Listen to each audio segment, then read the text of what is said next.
Right, hey grade 11s, thought I would just go through task 1328 with you now. I know I've given you the memo a few days ago, so just going through this task hopefully and hearing me explain certain things might boost your confidence going forward.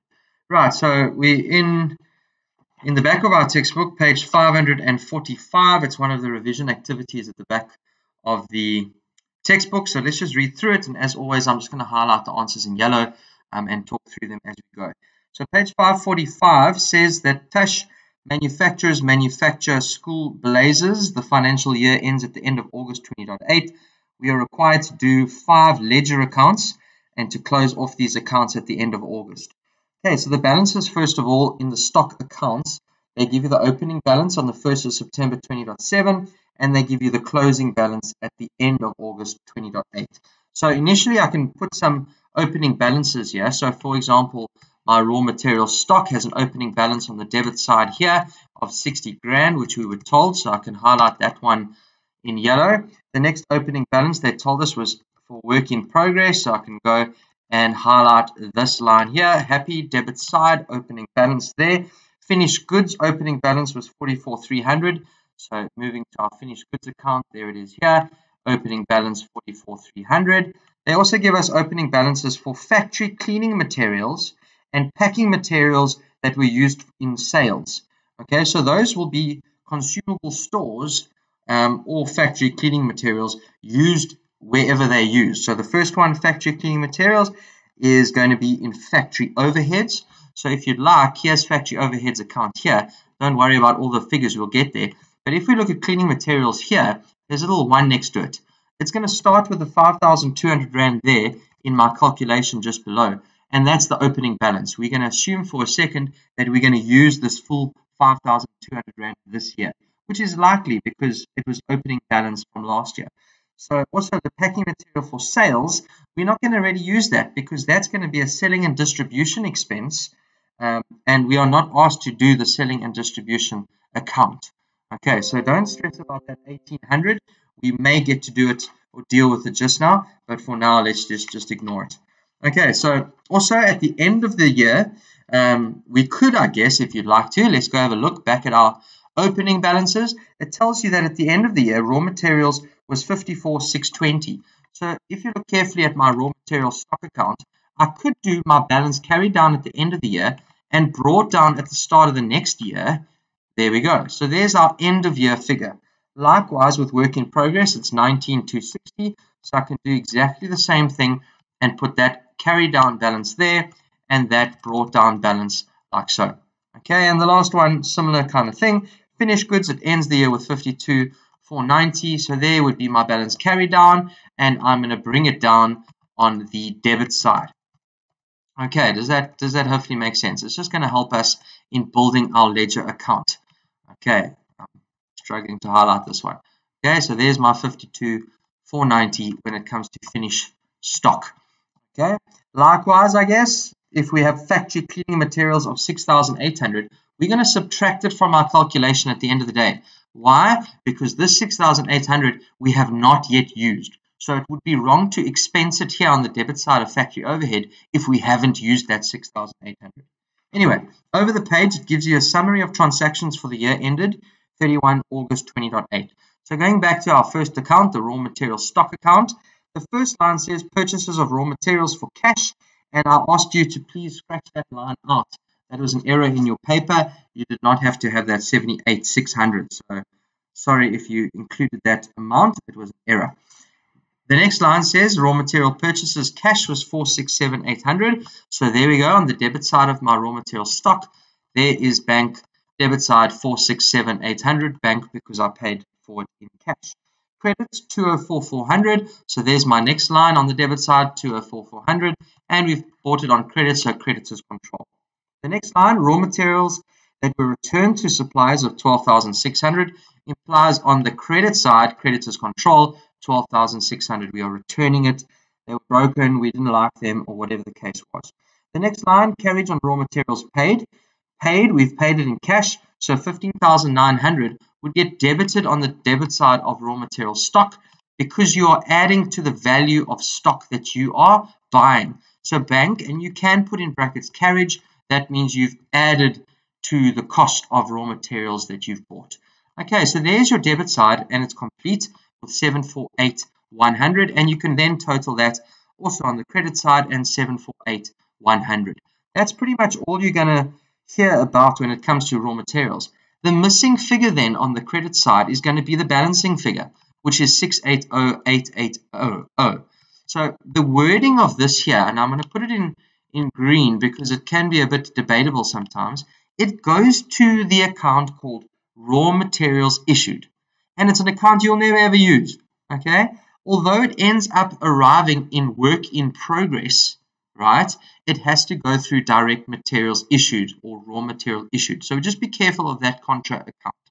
Right, so where does it end up arriving? It ends up arriving in the work in progress ledger on the debit side, and the contra is direct material cost.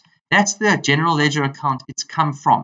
Okay, so just to recap, it's gone from the stock account to the raw material issued account to the cost account, and now it's landed up on the debit side of work in progress. And that's pretty much raw materials sorted. The next information tells us about factory wages, and it says there 328,000.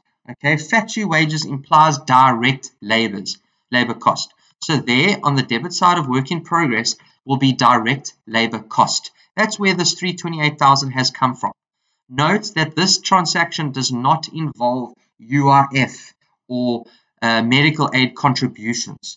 Often there'll be a transaction or adjustment that says you must still add in contributions. Remember that this direct labor cost amount of 328,000 would include the gross wages paid to our direct laborers, as well as the contributions that we pay out of the goodness of our heart. Okay, so for now, we're filling up our debit side of work in progress, and the last amount here, factory overhead cost, is what we're going to get once we've done the factory overhead account, which is over there. So probably that's where our focus is going to be now. The next line in our table says factory cleaning materials purchased 15,540.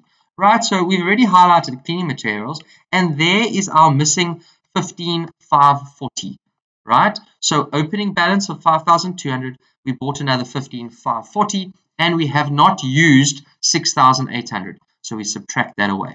That means that the total cleaning materials used in the factory this year was 13,940, our first item completed on the debit side of factory overheads.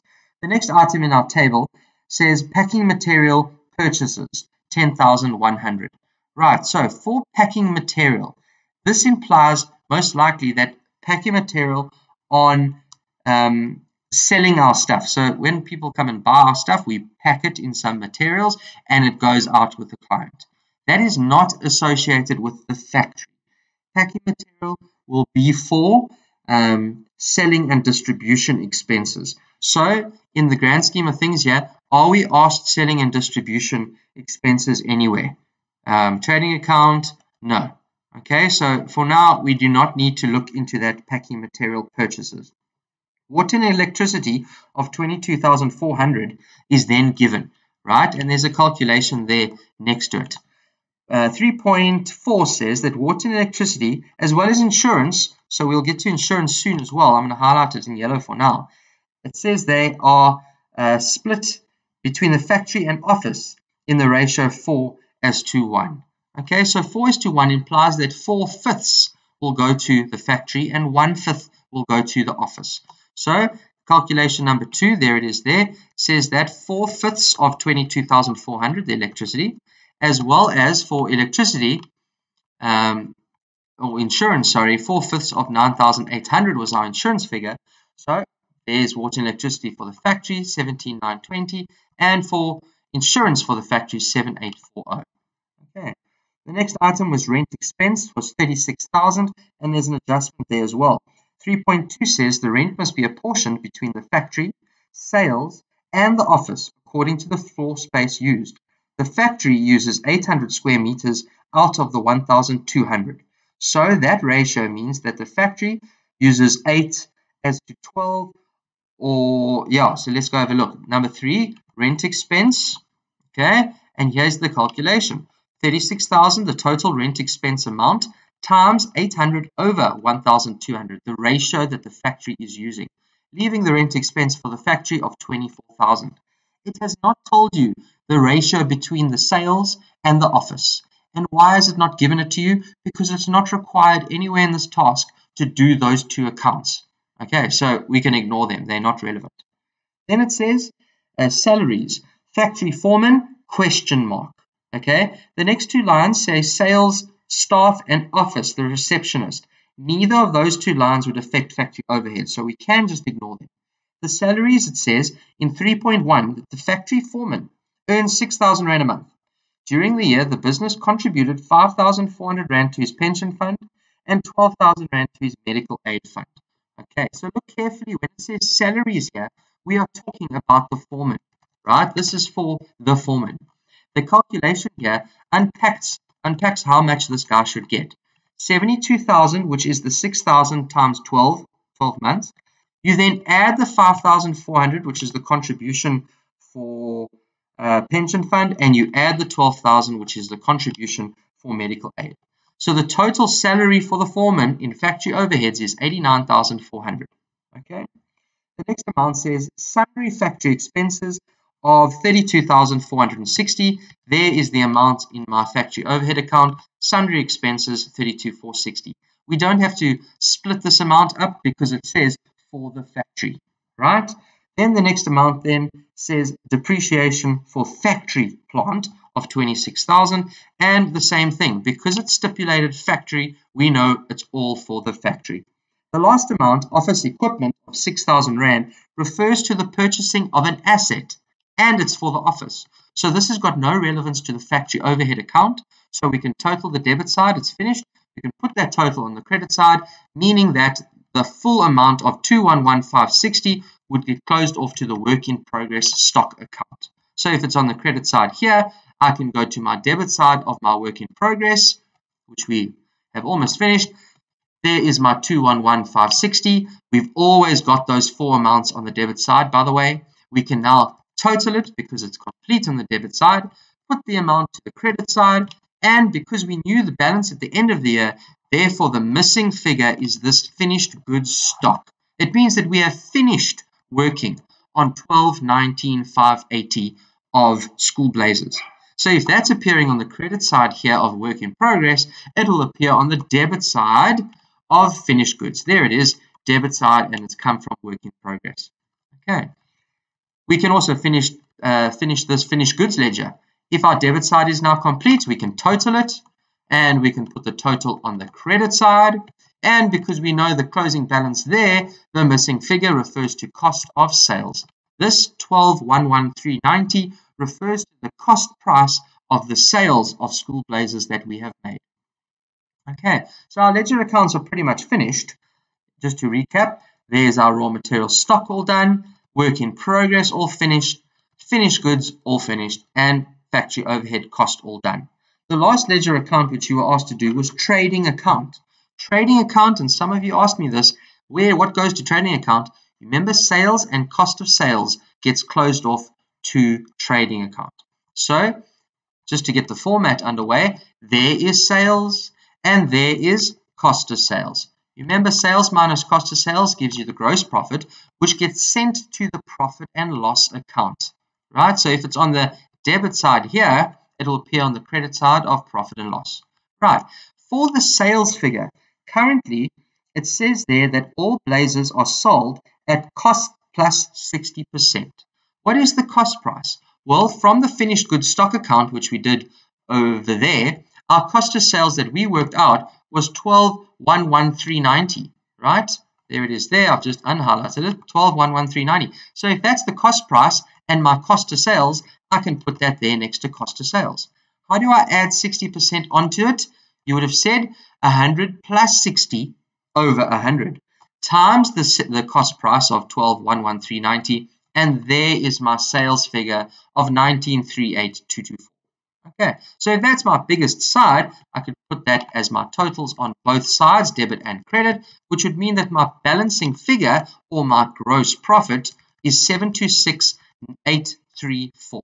Remember, I'll just put 28 brackets, that is the gross profit. We don't call it gross profit, but we are sending it to the profit and loss account, where we'll then close off all our other expenses and our other incomes. Okay, so there's the last ledger account done, and that's pretty much that activity done. Okay, so I trust that the ledger accounts were doable for you. The second part of task 1328 on page 546 spoke about looking at unit costs. So it says unit cost and break-even point. Dairies Clocks manufactures wall-mounted clocks. The financial year ends on the 30th of June 2008. Required, calculate the following: direct material cost per unit, direct labor cost per unit, factory overhead cost per unit, and the break-even point. Okay, very popular questions. If you look at the information on page 547, they give you the variable cost breakdown. Remember, those three items, direct material, direct labor, and selling and distribution, are variable costs. They give you the fixed costs, which are factory overhead and administration. Those are always fixed costs as well. Just below at point 2, it says additional information: the business made and sold 28,000 clocks during the financial year. There was no work in progress at the beginning or end of the year, which just helps a bit with our calculations. You'll see now in our answers, when it works out the direct material cost per unit, we will take the total direct materials, which was 390,600, and you just have to know what to divide by. You are going to divide by 28,000, which is the total number made and sold. There we go. Okay, 28,000 we've divided by, so 1395 is my direct material cost per unit. Direct labor, you take the total for direct labor, 241,360. You divide it by the total number of clocks made, 28,000. There we go. So 8.62 Rand. Same with factory overhead. The total factory overheads was 123,760. You divide it by the number of clocks made, 28,000, giving you 4.42 Rand. Okay. Then when it comes to the break-even point, you must know the formula. What is the formula? It is fixed costs, right, divided by selling price per unit less variable costs per unit. Right? There's your formula. It's not going to change, but it is always going to be asked. So for the fixed costs, the table just above told you that the total fixed cost was 210,000. The selling price per unit was 50 Rand, which was told to you in 2.2. Right? So 50 Rand minus, we now must work out the variable cost per unit. So the total variable costs was 737,800, and we're going to divide by 28,000, the total number of clocks made. There we go. Meaning our calculation is 210 divided by 50 minus 26.35 Rand, which means 210,000 divided by 23.65 Rand, right? And then if you do that division there, you get 8879, or rounded off 8880 clocks, right? Because you can't make a fraction of a clock, so you'd round up, and you would need to sell 8,880 clocks in order to break even. Right. In point B, they say give a reason for the calculation of the break-even point, or in other words, comment on your answer that you found. Right. So looking at 2.3, it said that 21,350 clocks were made and sold during the previous financial year. This year, you've made and sold 28,000. And if you've made and sold 28,000 clocks, but were only needed to sell 8,880, right? You've definitely broken even. Okay. The way they've answered the question, it says the manufacturer will know the minimum number of clocks to manufacture and sell, so that no profit or loss is made. Okay, so basically they've answered the question as in, why do we do a break-even point? Okay, why is it important? So that's that answer. Another way they could have asked you is to comment on the break-even point. So you would have said what? Okay, if they said comment, you would have said, we made and sold 28,000, only needed what? To sell 8880 clocks to break even. Makes sense? So we have broken even by, I don't know how many, 20,000, yeah, almost 20,000 clocks. Okay, so we have made a good profit. Okay, so depending on mark allocation, you'd obviously answer more or less. Okay, so that's task 13.28. I hope this explanation assists you. I look forward to seeing you soon, hopefully, and being able to teach you in person.